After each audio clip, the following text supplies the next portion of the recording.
Gary from Pennsylvania. I kind of doubt that you're actually a serious caller, but we'll give you a shot, Gary. You're on the line. Yeah, where's your faith, man? I don't have any. I don't have any faith. I know. Actually, you're my favorite. I like your style. Thanks, Gary. I'm totally, thank you. Totally apathetic to you because we've not met at all, but I'm happy to be your Jimmy favorite. loves compliments like that, by the way. The more direct towards Jimmy, the better. Spread them on like peanut butter. All right. Thanks, buddy. Let's move on. You think that it's the end of times and neither side will win? Absolutely. What does that mean? So the difficult premise is there's always been division, like you mentioned, the Civil War and previous, history. Mm-hmm. But if you notice, we're no longer having wars with other nations because they're nuclear powered. Most wars now, a nuclear nation attacks and oppresses a smaller nation. But Russia would never attack the United States. The United States would never attack Russia. Yeah, and sorry, Gary, you're incorrect. The Russia currently attacks the United States and we currently attack Russia, both by proxies and directly. The cyber war is just as much a war as any other. So we are fighting. Not a hot war. Not a hot war. Sure. That's what I mean. Sure. People still are dying because of it.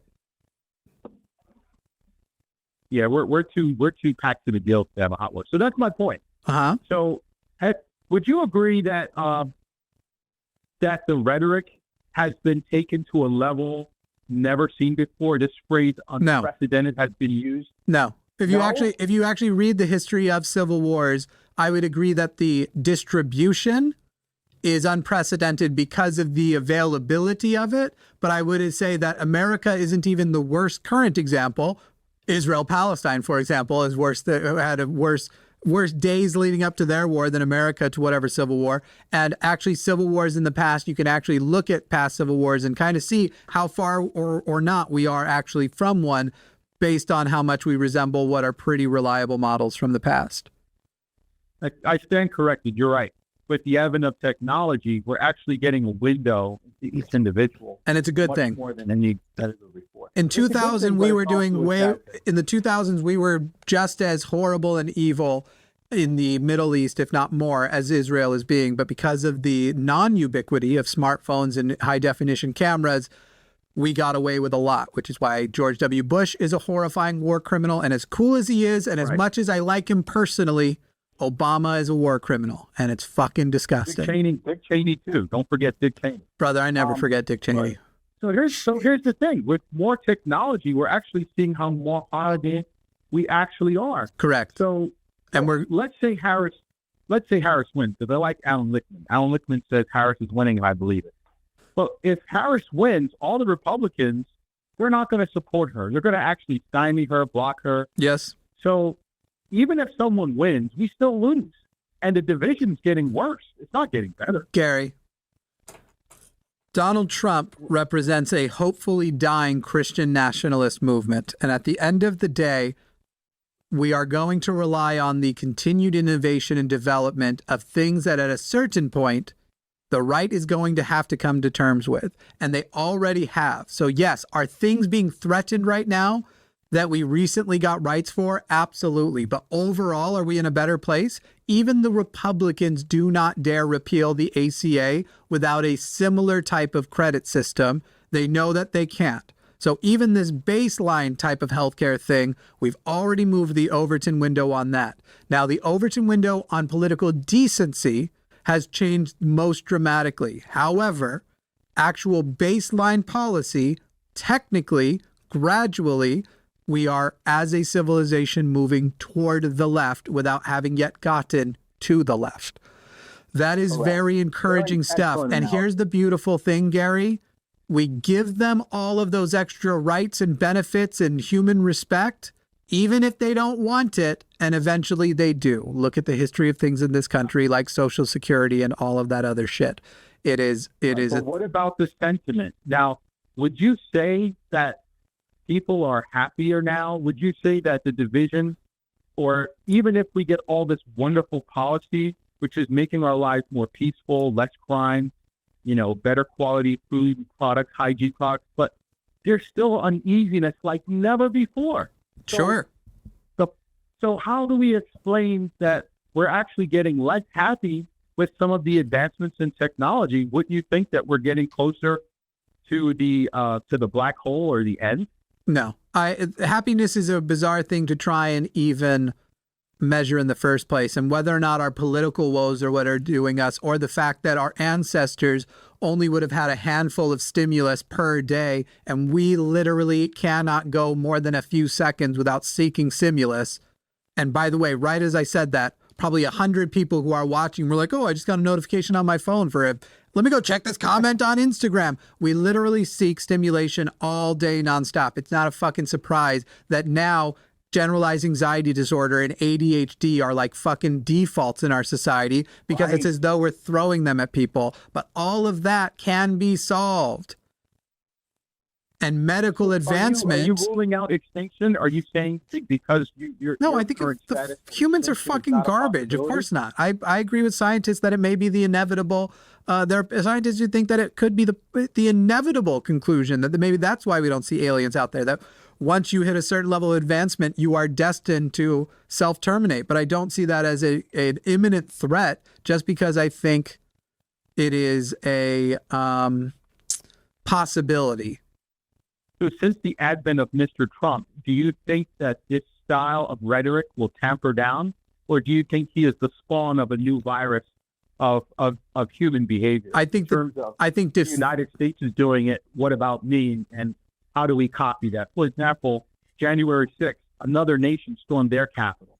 So are we like the pop culture of society, where whatever the United States does, another nation does, and decides to copy it, and we're going to keep following that cascade down to oblivion? This feels like such a weird question. It's Gary. It's just doing shit. Your question feels like, will there be other bad, evil politicians who want to make life harder for the common person? Yes, obviously. Like, every democratic society, for as long as they've existed, has had some shitty person who wants to consolidate power, seeking to gain power. This is like yes, there will always be another shitty person. Will they be as shitty as Trump? I hope we get a few years, like maybe a few election cycles with somebody a little less shitty than Trump. But will there be other bad guys? Yeah, there's always going to be shitty people running for office and seeking power. Like, yes. You're saying nothing to see here. Don't worry. Nobody's for the court. What do you mean? No one is. Why? Fucking Gary, why are Arden and I here right now? Literally, why are we having this conversation? I don't mean this as a joke, as a rhetorical. Answer the question. Why are we here having this conversation, doing a show where we're going to take more calls? Why do you think? What I understand, I thought you just mentioned this has always been the case. So that's why I said this is not unordinary. It's like this is normal. It's not. Gary, we're here because I'm going to answer, Gary, because you're kind of rambling totally off the mark. We're here because the only way we stop people like Trump from getting power, the only way we stop the next shitty person from getting power is through advocacy. Democracy is not perfect, but we can't let perfect be the enemy of the good. Democracy is good. It's one of the best systems we have out there for organizing lots of people.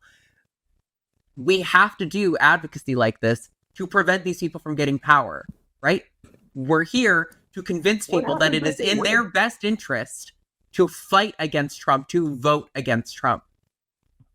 Right. But with the Electoral College, what happens if they win?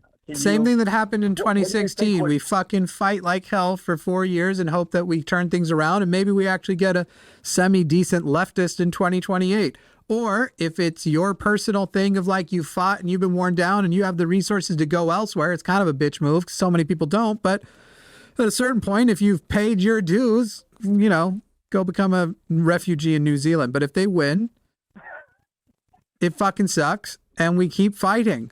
What do you think the answer is? What if he knows the Constitution, though? Gary, it feels like your problem is the existential dread of realizing that humanity is going to toil over problems like this for as long as humanity exists. Until our species goes extinct, we will always be facing problems like this. And it sounds to me like what your real problem is the existential dread of oh wow, humans have been doing this for tens of thousands of years, and they're going to continue to do this for probably tens of thousands of years into the future. Like, this is just the human condition. I don't know what to tell you. Conclusive election in history. Like when I hear this has been going on for 10,000 years, I get that.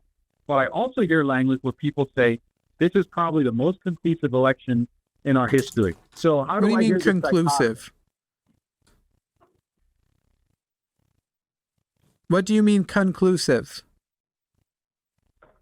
Meaning that if we don't get this right, the trajectory of our nation would have severe consequences that are irreparable. Yes, because last time there were severe consequences that I don't know about irreparable, but certainly irreparable for the current population. People died because of last time. So we get through it, and then we still try to work for a better day in the future.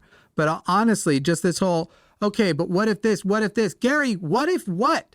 Should I just go outside, lay down, and die? Who get, like, the what ifs? We take care of the what ifs when they if what? Not when they what if. Thank you. That did deserve that chuckle, Arden. So not anything to worry about, but be diligent. No one said there's nothing to worry about. I'm on a show screaming about what there is to worry about. Yeah, Gary, the dichotomy is not blissful ignorance, everything's gonna be totally fine, and the world is ending, humanity's falling apart, and we should all be panicking. There's a middle ground between that, and we can do something to affect change. We can fight to affect change, and you should care. That's why we're here, to convince people that it is in their best interest to give a shit. Let's say I wake up and my nipples are plums and my dick's a banana. I don't worry about that until the if what. Let's say we lose, then we lose, and we start the fight to win again one day. We start hoarding resources for the people that we need to protect. I have no idea, Gary. I don't know. We can't. I have no idea if the country, if we will still have a united. Empires fall, and the United States might be one of them. It seems unlikely because the entire world is very invested in our tech capital here and the things that they want. But right now, my nipples are nipples and my dick's a dick. I'll worry about it when they're plums and bananas.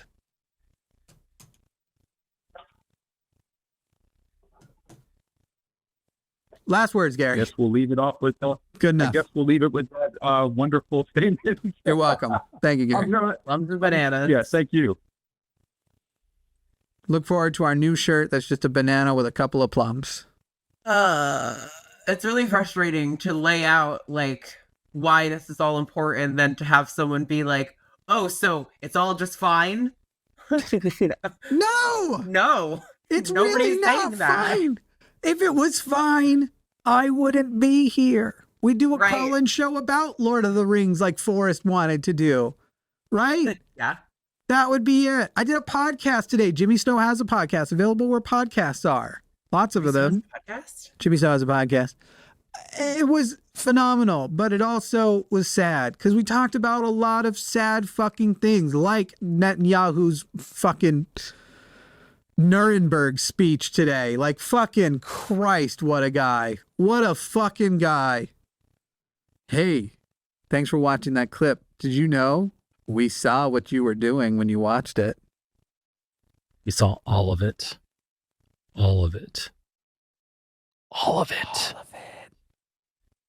So you're going to want to pay us hush money over at patreon.com/calltheline, where you can buy our silence and watch our patron exclusive podcast.